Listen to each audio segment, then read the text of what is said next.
இந்த வீடியோவில் 12ஆம் வகுப்பு கணக்கு பதிவியல் பாடம் 1 முழுமை பெறா பதிவுகளிலிருந்து கணக்குகள் பயிற்சி கணக்கு 10 தான் இந்த வீடியோவில் பார்க்க போகிறோம்.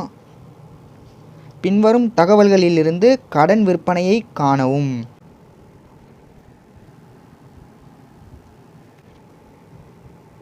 இதுதான் ஃபார்மேட்டு. நம்ம இதில் என்ன கணக்கு கண்டுபிடிக்கணும்னா கடன் விற்பனையை காணவும்னு போட்டிருக்காங்க. கடன் விற்பனையை கண்டுபிடிக்கணும்னா கடனாளி கணக்கு போடணும். கடனாளி ஒரு சொத்து. சொத்துனா பற்று. இப்போ மொதல் இருப்பு 2018 ஏப்ரல் 1 அன்று கடனாளிகள். கடனாளிகளோட தொடக்க இருப்பு எப்போவுமே பற்று பக்கம்தான் வரும். அதுக்கு முன்னாடி இந்த சைடு எல்லாமே ப்ளஸ்ஸு, அதாவது இந்த பக்கம் இருப்பு எழுதுனோம்னா அதோட மதிப்பு கூடும். இந்த சைடு மைனஸு, இந்த பக்கம் வர்ற இருப்போட மதிப்பு குறையும். இப்போ முதல்ல 2018 ஏப்ரல் 1 அன்று கடனாளிகள். கடனாளிகளோட தொடக்க இருப்பு எப்போவுமே பற்று பக்கம் வரும். ஏன்னா கடனாளி ஒரு சொத்து. சொத்துனா பற்று. தொடக்க இருப்பு எப்போவுமே இருப்பு கீக்கோ.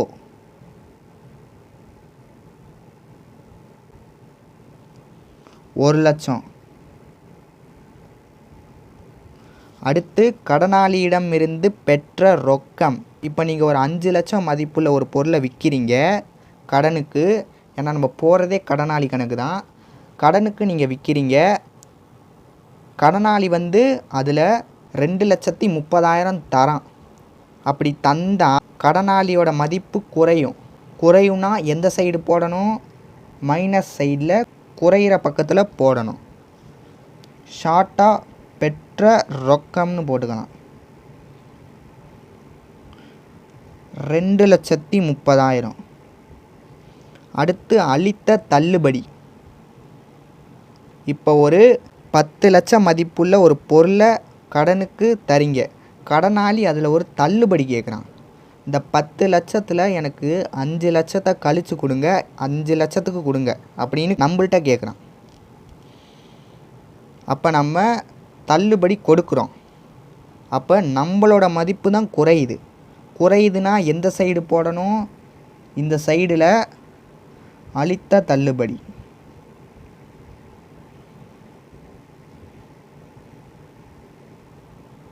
$5,000. அடுத்து உள் திருப்பம். உள் திருப்பத்துக்கு இன்னொரு அர்த்தம் விற்பனை திருப்பம். நீங்கள் ஒரு 50,000 மதிப்புள்ள பொருளை கடனுக்கு விற்கிறீங்க கடனாளிக்கு.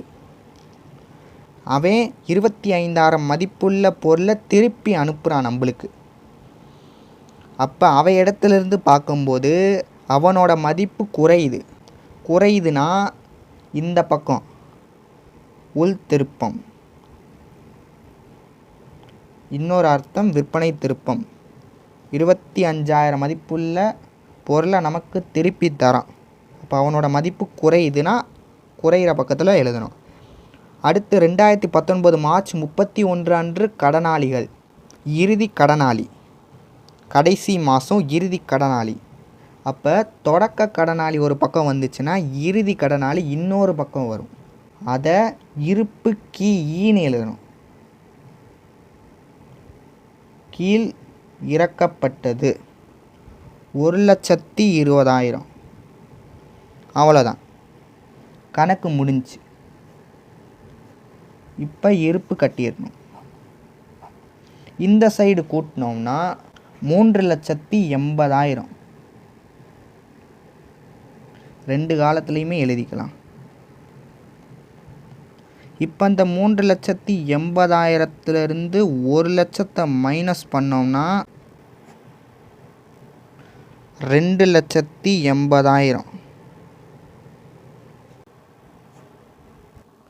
இப்போ அந்த 2,80,000 தான் கடன் விற்பனை. கடனாளி பற்றுன்றனால கடன் விற்பனை பற்று பக்கம் 2,80,000. இதோட இந்த கணக்கு முடிஞ்சு. ரொம்ப எளிமையான கணக்கு தான். இந்த வீடியோ பிடிச்சிருந்தா லைக் பண்ணுங்கள், கமெண்ட் பண்ணுங்கள், சப்ஸ்கிரைப் பண்ணி இணைந்திருங்க. தேங்க்ஸ் ஃபார் வாட்சிங்.